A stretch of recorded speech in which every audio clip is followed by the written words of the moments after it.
Did you know that Starbucks lost $100 million when they expanded into Australia? Being a cult phenomenon in the United States wasn't enough for CEO Howard Schultz to initially succeed. And if it's hard for a massive success like Starbucks, it's probably going to be hard for you too. You see, expanding internationally is a lucrative opportunity for anyone looking to scale a company. Not only does it offer protection from localized downturns, but growth rate by region can vary by nearly 50%. And all you have to do is take your product and slap a new label on it with a language that fit the market. If only it were that simple. Starbucks failed because they didn't do their homework, and the mistakes of their past could be your future. And I have the data that says half of you aren't even doing the bare minimum. But fear not, we're gonna identify the opportunity internationalization offers, how you can capitalize on it, and of course, figure out how you can avoid a multi-million-dollar blunder down under like Starbucks. Starbucks began as a single store in Seattle, Washington in 1971.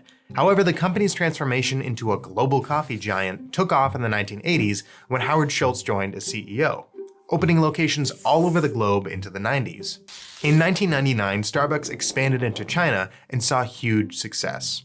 Although the country had a preference for tea, Starbucks strategically expanded to tea products and branded themselves as a higher status business, growing to the tune of 4,100 locations across mainland China. Shortly after their success in China, Starbucks had their sights set on Australia.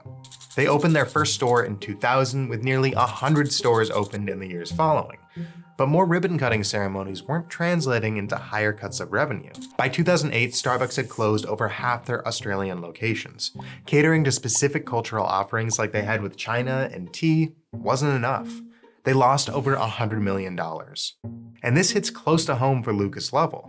Not only does he have experience operating businesses in multiple hemispheres, he also happens to be an Australian himself. I am indeed Australian, and I also love my coffee. I'm actually sort of proud of it. Is that weird? Coffee's a bit like wine in Australia. And I think people very much think about coffee as something that they should enjoy, as opposed to something that they just grab in the morning for a caffeine boost. But Australians are much more interested in like funky interiors, nice background music, the more artistic side of coffee. And Starbucks didn't adapt their offering and their positioning based on that buyer expectation. The failings of Starbucks in Australia actually highlight something universal about internationalization.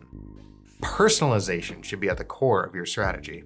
Your buyers are different, fundamentally. The language is different, the laws are different, the regulations are different, and that is true irrespective of whether it's a cup of coffee or whether it's a CRM SaaS product. For example, simply catering the experience to your customers by selling products in their local currency can help massively reduce friction during the buying experience.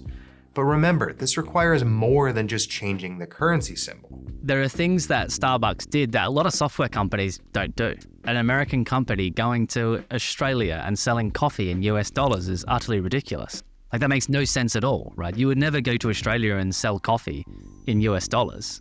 That never happens. But in software, tons of companies do that. Just like their preferences for coffee and local currency, different regions also have unique preferences for how much they're willing to spend.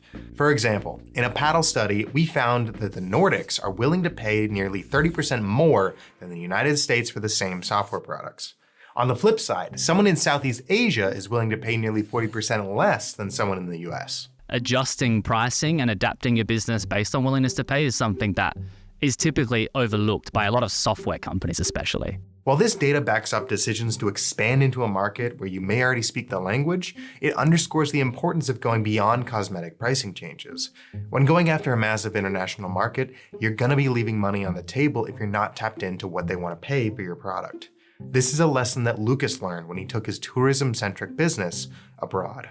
The thing that initially drew us to France, just to sort of relate that back to the experience. We were in Australia, which is a country of 22, 23 million people with a medium-sized tourism industry, going to a juggernaut of the tourism industry, one of the most visited countries in the world, right? Where the market size was, we estimated at 10x what it was in Australia. It does create other opportunities as well, right?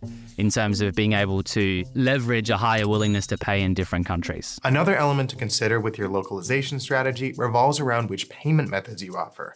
But why is that? Everyone prefers credit cards, right? It's easy to think that everyone buys everything with cards powered by Visa and MasterCard. It's not true. There are lots of markets out there which have local payment methods, of which the adoption of those payment methods is higher. For example, when Starbucks sells coffee in China, they need to provide the option of paying with Alipay, as a lot of people use it as their preferred payment method, drastically more than credit cards. Selling software abroad is no different. Creating a frictionless buying experience for the buyer is absolutely crucial. Certain countries stand out, like Brazil is another great example where this is changing quite quickly. So Pix is a payment method in Brazil that is now being used more than cards. With countries from all over the world preferring different methods of payment, it's shocking to find out that only 13% of companies offer PayPal, and 9% offer Apple Pay. The numbers drop off even more significantly when we look at other apps like Ideal and Alipay.